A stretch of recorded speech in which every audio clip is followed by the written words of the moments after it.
Voilà. Il y a eu un moment de coupure et la lumière est revenue. On s'apprêtait déjà à utiliser une autre source de lumière. Oui.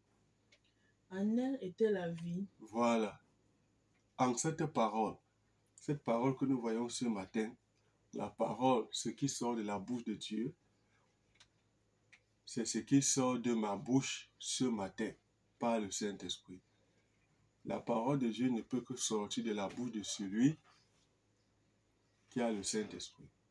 Tu peux aussi avoir le Saint-Esprit, mais ce que tu dis n'est pas la parole de Dieu. Tu parles, tu fais l'expression de ta pensée, de ta volonté. Donc attention, il faut que ce soit l'Esprit de Dieu qui s'exprime par ta bouche. Voilà. En elle, cette parole-là, il y a la vie.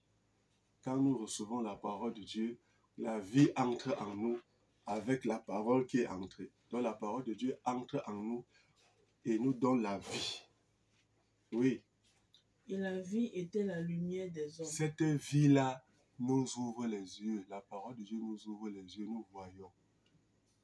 Comme l'apôtre Paul, les écailles sont tombées de ses yeux. Quand il a reçu, quand il a été rempli du Saint-Esprit. C'est ça la vie. La vie, c'est lorsque tu reçois l'Esprit de Dieu, tu as la vie. La vie éternelle. La vie. Oui. La lumière, lui, dans les ténèbres. Maintenant, cette lumière dans la parole de Dieu, dans cette parole qui sort de ma bouche ce matin, c'est cette lumière-là qui éclaire. Cette parole-là éclaire les hommes, tous les hommes. Oui. Et les ténèbres ne l'ont point reçu. Voilà.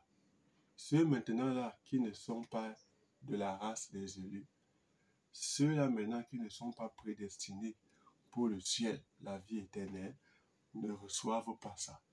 Ils sont appelés les enfants de la perdition, à l'exemple de Judas, les fils de la perdition.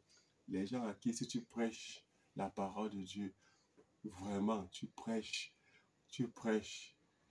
ils ne peuvent pas être sauvés. Voilà les ténèbres. Voilà les personnes. Voilà ce qui signifie les ténèbres ne l'ont point reçu. C'est ce que Jésus a dit, que vous avez pour père le diable. C'est pourquoi vous ne recevez pas ce que je dis.